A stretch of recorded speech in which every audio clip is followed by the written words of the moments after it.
আমি 5 ওয়াক্ত নামাজ পড়তাম, তাহাজ্জুদ পড়তাম, কোরআন তেলাওয়াত করতাম, তারপরও কেন আমাকে জাহান্নামে নিয়ে যাওয়া হচ্ছে? হ্যাঁ, তুমি অনেক নেকি করেছ, কিন্তু তোমার এমন একটি গুনাহ ছিল যা তোমার সমস্ত নেকির ওপর ভারী হয়ে গেছে। সেই নারী যে নামাজ পড়ত, কোরআন পড়ত, সদকা দিত, মহল্লার সবাই তাকে নেককার মনে করত, তবুও শেষে সে কিভাবে জাহান্নামের উপযুক্ত হল? সে কে ছিল এবং তার সেই একটি গুনাহ কি ছিল যা সবকিছু উল্টে দিল? গল্পটা কি, আসুন বুঝি। সে কখনো নামাজ ছাড়ত না। প্রতি রমজানে রোজা, প্রতি রাতে তাহাজ্জুদ, প্রতি মাসে জাকাত, কোরআন সব সময় তার হাতে থাকত।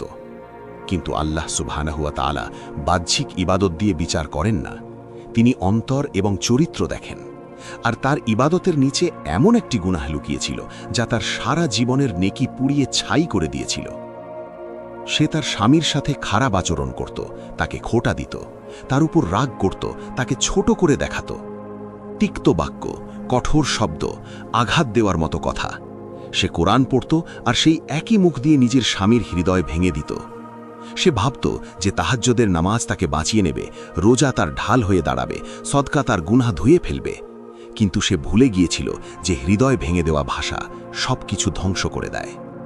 কেয়ামতের দিন তার নামাজগুলো মাপা হলো, তার কোরআন তেলাওয়াত রাখা হলো, তার জাকাতও, তার সদকাও। সমস্ত নেকির একটা পাহাড় জমে গেল। তারপর তার মুখের ভাষা রাখা হলো, সেই তিক্ত কথাগুলো, সেই উঁচু গলা, সেই অপমান, সেই ক্ষতগুলো যা সে তার স্বামীর হৃদয়ে দিয়েছিল। আর সেই সব কিছু তার নেকির উপর ভারী হয়ে গেল। সে অবাক হয়ে গেল, কিন্তু ফয়সালা হয়ে গিয়েছিল। যে হৃদয়গুলোকে আমরা আহত করে ফেলে রাখি, সেগুলো আমাদের ইবাদতগুলোকে কেটে টুকরো টুকরো করে দেয়। মানুষের সবচেয়ে বড় পরীক্ষা ইবাদত নয়, আহলাক, অর্থাৎ চরিত্র বা আচরণ। আর সবচেয়ে বড় জিহাদ হলো নিজের পরিবারের সদস্যদের সাথে ভালো আচরণ করা। এক মুহূর্তের জন্য একটু ভেবে দেখুন তো, আমাদের মুখের ভাষাও কি আমাদের নেকিগুলো খেয়ে ফেলছে না তো?